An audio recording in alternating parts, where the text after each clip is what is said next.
Committee will come back to order.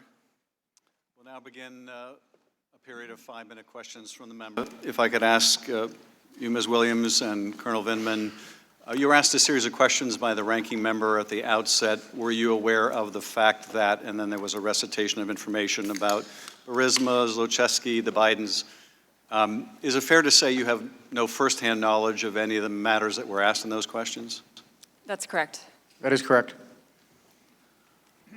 Was there any ambiguity about the President's use of the word Biden? There was not. It was pretty clear that the President wanted Zelensky to commit to investigating the Bidens, was it not? That is correct. That is one of the favors that you thought should be properly characterized as a demand? That is correct. And there's no ambiguity about that? In my mind, there was not. And Colonel, you never leaked information? I never did, never would. That is preposterous that I would do that. Okay. Your boss had concerns about your judgment. Your former boss, Dr. Hill, had concerns about your judgment. Your colleagues had concerns about your judgment. And your colleagues felt that there were times when you leaked information.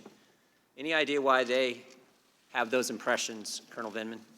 Yes, Representative Jordan. I guess I'll start by reading Dr. Hill's own words, as she attested to in my last evaluation that was dated middle of July, right before she left.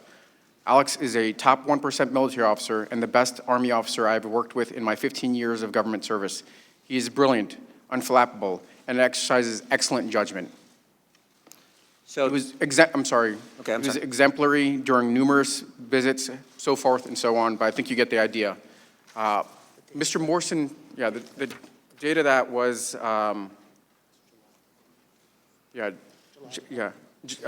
let's see, I'm sorry, July 13th. So, Mr. Jordan, I would say that I can't say what why Mr. Morrison questioned my judgment. We had only recently started working together. He wasn't there very long, and we were just trying to figure out our relationship.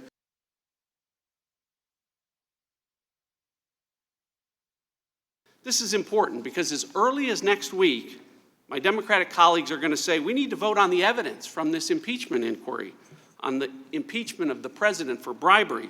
And they're going to send a report to the Judiciary Committee, and because there's more Democrats than Republicans, it's going to likely pass. And when that happens, the American people need to be clear that when the Democrats, what they are describing as bribery, not a single witness is describing as bribery. And ironically, it appears not in a description of President Trump.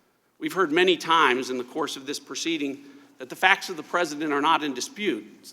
But the American people are asking, if the facts are the same, why do the crimes that the president is being accused of keep changing? Why do we go from quid pro quo to extortion, now to bribery?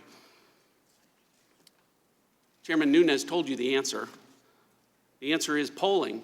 Witness after witness began saying there was no quid pro quo, or even that quid pro quo was not. Look, it's bad enough that the Democrats have forbidden White House lawyers from participating in this proceeding. It's hard enough to defend yourself without your lawyers present. But what's even worse is trying to defend yourself against an accusation that keeps changing in the middle of the proceeding. If Democrats accuse the president of a high crime or impeachable offense, he at least ought to know which one it is. And when Speaker Pelosi says this is all about bribery, she's promised us evidence of bribery that would be compelling and overwhelming, and instead, it's invisible. I yield back. You explained earlier in your testimony that your job within the White House was to coordinate